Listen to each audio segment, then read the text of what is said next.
오늘은 사순절의 제35일 고난주간의 월요일입니다.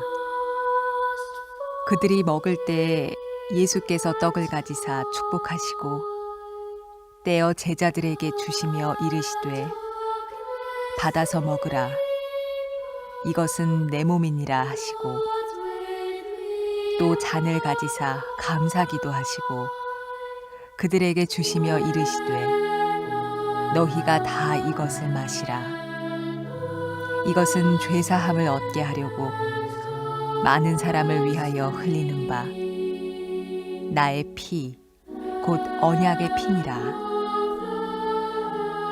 사랑의 주님, 고난주간이 시작됐습니다. 이 고난주간 우리를 위해 살 찢기시고 피 흘리신 주님을 기억하며 당신이 베푸셨던 용서에 감사하게 하소서.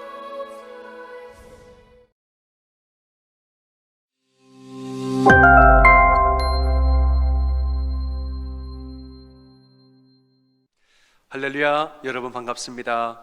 사순절 새벽연합성회 4월 11일 고난주간 월요일날 말씀을 함께 나누게 될 디트로이트 중앙연합감리교회 김대기 목사입니다. 오늘 주실 하나님 말씀은 마가복음 9장 33절에서 37절까지 말씀입니다. 봉독하겠습니다. 가버나움에 이르러 집에 계실새 제자들에게 물으시되 너희가 길에서 서로 토론한 것이 무엇이냐 하시되 그들이 잠잠하니 이는 길에서 서로 누가 크냐 하고 쟁론하였음이라. 예수께서 앉으사 12 제자를 불러서 이르시되 누구든지 첫째가 되고자 하면 무사람의 끝이 되며 무사람을 섬기는 자가 되어야 하리라 하시고 어린아이 하나를 데려다가 그들 가운데 세우시고 안으시며 제자들에게 이르시되 누구든지 내 이름으로 이런 어린아이 하나를 영접하면 곧 나를 영접함이요 누구든지 나를 영접하면 나를 영접함이 아니요 나를 보내신 이를 영접함이니라. 아멘. 예수님이 가버나움 어느 집에 계실 때 제자들에게 집에 들어가신 후에 물어보셨습니다. 너희가 길에서 서로 토론한 것이 무엇이냐 묻는데 제자들이 감히 대답을 못합니다. 왜냐하면 길가에서 우리 중에 누가 크냐 하고 한번 논쟁을 했기 때문에 부끄러워서 말을 못하죠. 예수님 이걸 아시고 제자들에게 말씀하십니다. 누구든지 첫째가 되고자 하면 무사람의 끝이 되어야 되고 무사람을 섬기는 자가 되어야 하리라. 그리고 어린아이 하나를 데려와서 꼭 안으시면서 알려주시죠. 누구든지 내 이름으로 이런 어린아이 하나를 섬기면 나를 섬기는 거고 나를 섬기는 거고 하나님 섬기는 거라. 이렇게 말씀을 해주십니다. 우리는 12명의 제자들을 생각해 봅니다. 이 제자들은 수많은 제자들 중에서 예수님이 선별하여서 부르신 제자라는 것이죠. 말하자면 이 12명의 제자들은 많은 사람들 중에서 소위 말하는 한 가닥씩 하는 제자들이었습니다. 그래서인지 몰라도 그들 중에는 우리 중에 한 가닥씩 하는 사람들끼리 모여서 우리 중에 누가 더 높은 자인가, 누가 더 큰 자이냐 힘겨루기를 나름대로 했던 것으로 보입니다. 근데 이것이 공관복음에 동일하게 다 기록이 될 정도로 제자들 사이에서는 이 어느 정도의 힘겨루기가 심각할 정도로 혹은 기억에 오래 남을 정도로 사실 이런 것이 있었다라고 기록할 정도로 있었던 것이 분명합니다. 오늘 그 장에서는 예수님이 너희 중에 섬기는 자가 큰 자다라고 말씀하셨는데 소용이 없습니다. 마가복음 9장에서 섬기라고 얘기했는데 마가복음 10장에 가면 또 싸웁니다. 야고보와 요한이 와서 부탁을 하지요. 영광의 때가 오면 우리 이제 둘 형제인데 야고보와 요한이 영광의 때가 오면 우리 중에 하나는 우편에 하나는 좌편에 앉혀주십시오 부탁을 하지요. 이걸 또 나머지 10제자들이 알게 되고 화를 냅니다. 야고보 요한에게 지금 뭐 하자는 거냐? 왜 너네 둘만 가서 이러느냐? 화를 내고 또 싸우게 됩니다. 이때가 언제였느냐? 예수님이 예루살렘에 들어가시기 직전에 일어났던 일인데 이제 예루살렘에 들어가시면 뭔가 어떤 일이 일어날 것을 제자들이 알기 때문에 이 신경전이 12명 사이의 신경전이 점점 고조되고 있었다라는 것을 보여주고 있죠. 제자들이 왜 이랬을까? 그 이유는 이 제자들 마음에 있는, 생각에 있는 메시아에 대한 사상에 문제가 있었기 때문입니다. 그들은 예수님을 승리의 메시아로 생각을 했습니다. 그래서 예루살렘에 들어가시면 예수님이 이제 세상을 한번 뒤엎고 승리의 왕좌에 앉을 것이라 기대를 한 거지요. 예수님이 승리하실 때 우리도 같이 승리해야지, 예수님을 따라서 승리할 생각이 제자들 마음속에 가득한 거지요. 그러니까 승리의 때가 오면 내가 저를 이기냐 못 이기냐, 누가 최후의 승자가 되느냐, 자꾸 이런 논쟁을 했다는 겁니다. 그런데 시간이 지나고 여러 사건들이 지난 후에 사도행전을 보면 더 이상 이런 논쟁은 나오지 않습니다. 공관복음에는 이런 논쟁이 똑같이 나오지만 사도행전은 이 논쟁이 나오지 않습니다. 오히려 사도들은 순교를 각오하고 이렇게 복음을 전하게 됐지요. 여러분, 복음을 위해서 순교를 각오한 사람이면 모든 것을 내려놓은 것이 아닙니까? 목숨을 내어놓고 복음을 전하는 사람들끼리 우리 중에 누가 큰 자냐, 이런 논쟁은 있을 수가 없는 것입니다. 이런 변화가 어디에서 온 것일까? 예수님을 위해서, 예수님을 따라 승리할 생각을 하던 제자들이 예수님을 따라서 고난받고 순교할 각오를 하고, 높아지려던 제자들이 더 이상 그런 말 하지 않는 제자로 바뀌어진 것이, 이 계기가 무엇인가 우리는 생각을 해봅니다. 여러 가지가 있겠지만은 저는 제자들 머리에 있는, 마음에 있는 메시아 사상이 바뀌었기 때문이다라고 믿습니다. 예수님이 십자가에 달려 돌아가신 후에 제자들은 깊은 고민에 빠졌습니다. 왜냐? 예수님 죽었기 때문에. 메시아는 죽으면 안 되는데, 메시아는 승리해야 되는데, 메시아는 왕좌에 앉아야 되는데 예수님 죽었단 말이죠. 그러니까 그분은 메시아가 아닌가라는 고민에 빠졌습니다. 메시아인데 왜 죽는가? 이런 의문이 그들 마음에 있었던 것이죠. 그런데 부활한 예수님이 엠마오 마을로 돌아가는 두 명의 제자를 만나면서 메시아에 대한 이야기를 해주시죠. 그들은 우리가 따르던 분이 죽었다는 거예요. 부활했다는데 뭔 말인지는 믿겨지지는 못하겠고, 이런 말을 하지요. 그들에게 예수님은 뭘 말씀하셨느냐? 그래, 죽었으니까 메시아가 아닌가라고 고민하지 마라. 오히려 죽었기 때문에 메시아인 거다, 이 말씀을 하십니다. 아무리 말해도 더디 믿는 자들이여 하면서 그리스도가 이런 고난을 받고 자기의 영광에 들어갈 줄 모르느냐 말합니다. 그러면서 구약에 있는 말씀을 다 설명해서 풀어서 말씀하시는데, 고난받는 메시아에 대해서 설명을 다 해주십니다. 성경에서 말하는 메시아는 승리의 메시아가 아니라 어린 양처럼 잠잠히 털 깎이는, 죄 없는 어린 양처럼, 죽어지는 어린 양처럼 고난받는 메시아가 성경이 말하는 메시아다, 이거를 알려주시게 되죠. 이 말씀을 듣는 동안에 이 두 명의 제자들 마음이 말씀을 보면 뜨거워졌다고 말합니다. 왜 뜨거워졌느냐? 메시아에 대해서 한번 또 다른 이 생각의 문이 열려진 겁니다. 이 고난받는 메시아 사상에 대해서 한번 눈이 열려지는 이 순간입니다. 그러니까 식어졌던 마음에서 불길이 한 번 더 확 하고 타올랐습니다. 이거구나 하는 마음이 그들 마음에 있었습니다. 그래, 성경이 말하는 메시아는 승리의 메시아가 아니라 고난받는 메시아였구나. 이래서 메시아를 따른다는 것은 승리하는 것이 아니라 고난받는 것이구나. 메시아를 따른다는 것은 높아지는 것이 아니라 낮아지는 것이구나. 이것이 마음으로 와닿게 되었다는 것이죠. 그래서 그 이후로 이제 여러 일들이 있었지만은 더 이상은 그들 중에 누가 큰 자냐, 이런 논쟁은 나오지 않습니다. 여러분, 예수님을 따른다는 것은 높아지는 것이 아니라 낮아지는 것입니다. 낮아진다라고 하는 것은 무조건 나를 낮춘다는 의미가 아닙니다. 무조건 다른 사람을 나보다 더 높게 여기고 나는 더 낮은 자가 되어서 무조건 그렇게 사는 것이, 그것이 예수님 말씀하신 낮아짐이 아닙니다. 여러분, 사람은 자기 자신을 너무 과장되게 낮추면 겸손을 가장한 교만이 생길 수가 있습니다. 나만큼 겸손한 사람이 어디 있을까라는 교만이 그 마음에 나옵니다. 혹은 억지로 자신을 낮추면 내 마음에 나도 모르는 사이에 분노와 나도 모르는 사이 억울한 마음이 쌓여서 어느 누군가에게는 그 억울한 마음을 쏟아넣게 되어 있습니다.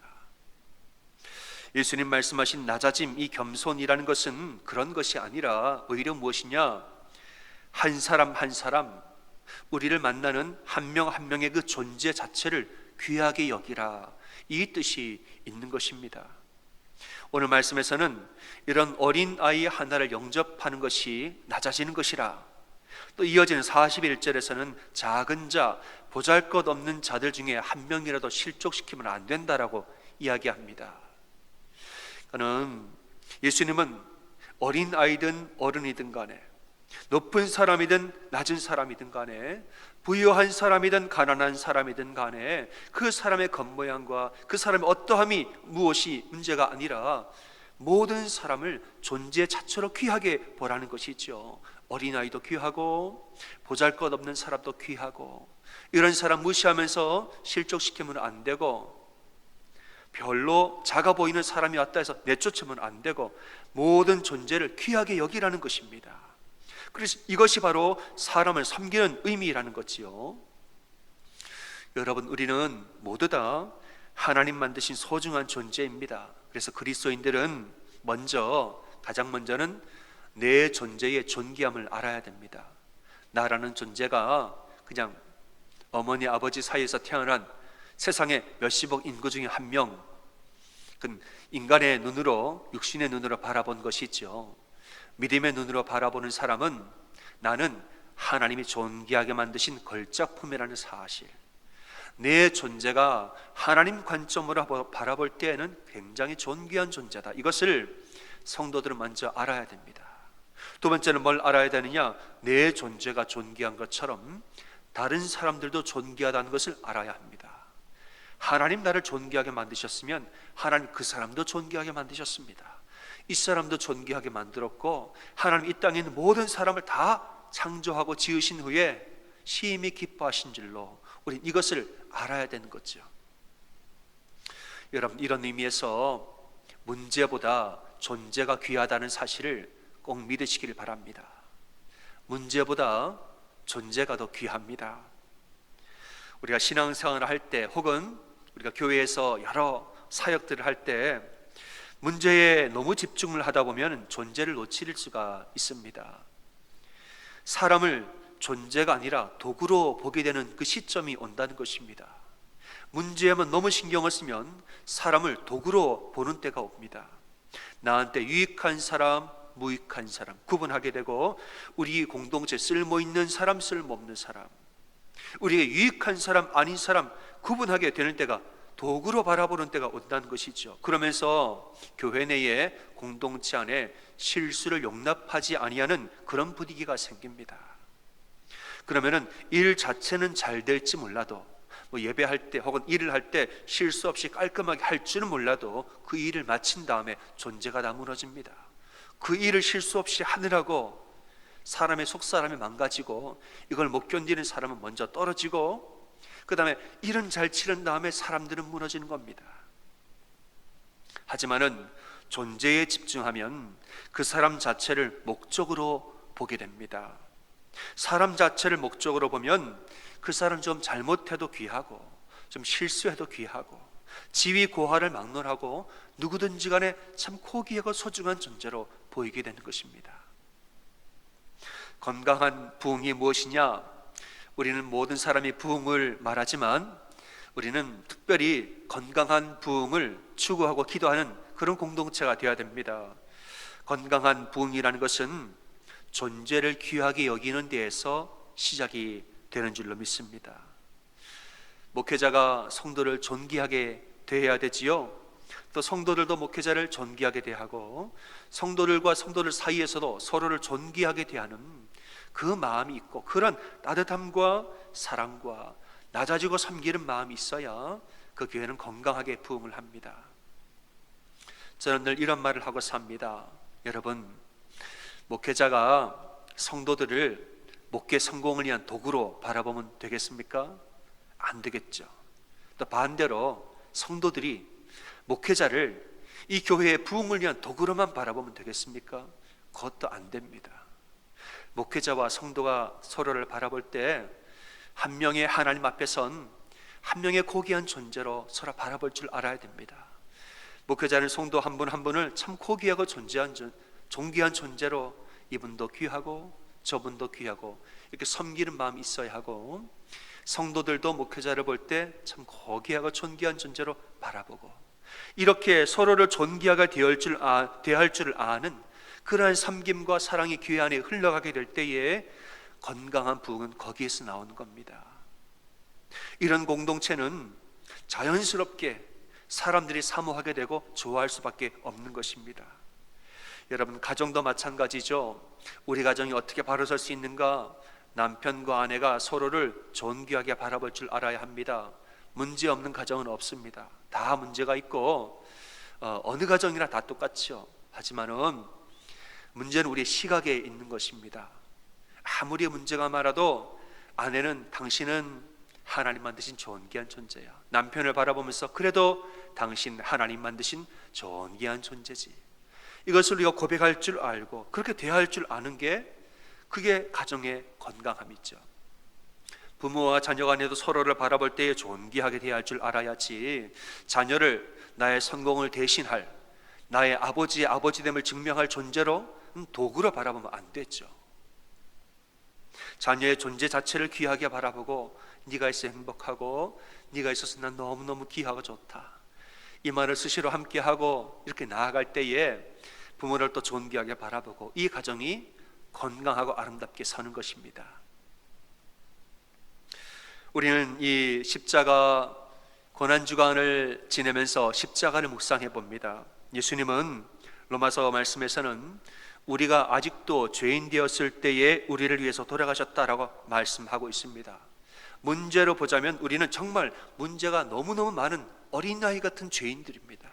심지어는 아직도 죄인 되었을 때, 내가 죄인인 것도 모르고 인정하지도 아니하고, 말하자면 너무너무 문제가 많은 어린아이처럼 철없이 문제가 많은 존재가 우리였는데, 그런데도 예수님 우리를 위해서 자기 목숨을 버리사 십자가에 돌아가셨단 말이죠. 왜 그러셨는가? 우리의 문제보다 우리의 존재를 더 귀하게 보셨기 때문에 우리를 위해서 달려 돌아가신 것입니다. 이처럼 문제 많은 나를 위해서 나의 존재를 보시고 십자가에 달려 돌아가신 것입니다.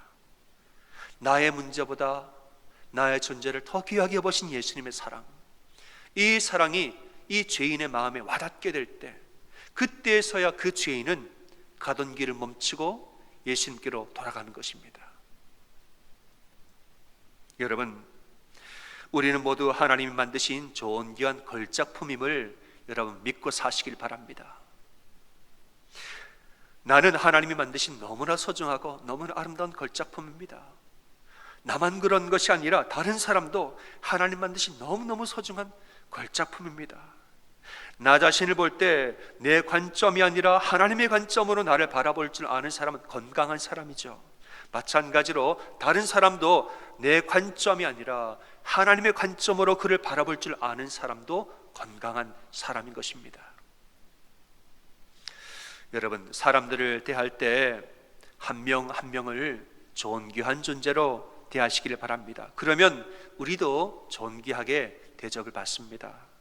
초대교회가 온 백성에게 칭송을 받았더라고 말했는데 아마 이 때문이 아닌가 저는 생각합니다. 서로를 귀하고 소중하게 여기면서 문제 많은 사람 다 모였지만 그를 서로 존귀하게 모든 마음과 정성을 다하여서 섬기면서 사랑의 공동체가 되었으므로 온 백성에게 칭송을 받았더라. 이러한 공동체는 하나님이 높이십니다. 이러한 사람, 이러한 믿음을 하나님이 큰 자라고 높은 자라고 하나님이 높이시는 줄을 믿습니다. 여러분, 고난주간을 시작하는 오늘 월요일, 예수님의 십자가를 우리가 묵상할 때에 내가 아직도 죄인 되었을 때에 나를 위해서 죽으신 십자가를 묵상하시길 바랍니다. 어린아이처럼 그렇게 문제가 많은 나를 존귀한 자로 여기시고 사랑하셨던 예수님의 십자가, 이 십자가를 묵상하면서 주님, 저도 내가 오늘 만나는 사람, 당신이 내 주변에 가까이 허락하셨던 참 고귀한 존재들, 그들을 존귀하게 바라보고 십자가의 관점으로 그를 바라보는 이렇게 은혜 가운데 사는 오늘이 되게 나를 도와주십시오. 기도하는 여러분 다 되어지기를 주님의 이름으로 축원합니다. 아멘. 기도하겠습니다.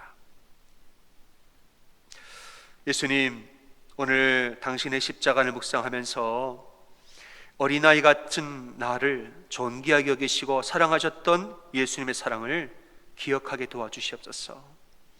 내 문제보다 내 존재를 더 귀하게 보신 예수님의 사랑을 기억하면서 먼저는 나 자신이 존귀한 존재임을 알고 또한 다른 사람들도 존귀한 하나님의 자녀임을 우리가 알게 도와주시옵소서. 그리고 그들을 정말 진심으로 존귀하게 대하는 이 하루를 살도록 도와주시옵소서. 예수님 이름으로 감사하며 간절히 기도드립니다. 아멘.